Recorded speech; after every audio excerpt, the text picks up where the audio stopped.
విజయ్ దేవరకొండ హీరోగా నటిస్తున్న latest film Kingdom.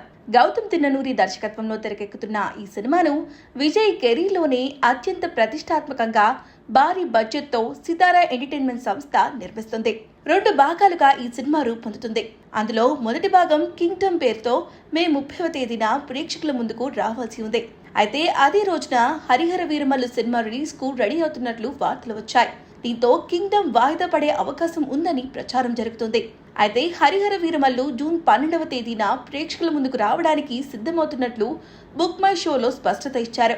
ఈ నేపథ్యంలో కింగ్డమ్ సినిమా రిలీజ్ అవ్వొచ్చని అనుకున్నారు. అయినా సరే ఈ సినిమాకు సంబంధించి సీసీ వర్క్స్ పెండింగ్ లో ఉన్నాయని, మే 30వ తేదీన రిలీజ్ చేయడం కష్టమేనని టాక్ నడుస్తుంది. దీంతో మేకర్స్ మరోసారి కింగ్డమ్ రిలీజ్ డేట్ పై క్లారిటీ ఇచ్చారు. మే 9న విజయ్ దేవరకొండ పుట్టినరోజు సందర్భంగా ఒక పోస్టర్ రిలీజ్ చేశారు. ఇందులో మే 30వ తేదీన ఈ సినిమాను రిలీజ్ చేయబోతున్నట్లుగా ప్రకటించారు. కాబట్టి దేవరకొండ అనుకున్న సమయానికి థియేటర్లోకి రావడం పక్కా. ఈ సినిమాలో విజయ్ దేవరకొండ సరసన భాగ్యశ్రీ బోర్సే హీరోయిన్ గా నడుస్తోంది. అనిరుద్ సంగీతం అందిస్తున్న ఈ సినిమా నుంచి విడుదలైన ఒక పాట ఇప్పటికే మంచి రెస్పాన్స్ దక్కించుకుంది. మరి కింగ్డమ్ ఎలా ఉంటుందో చూడాలి.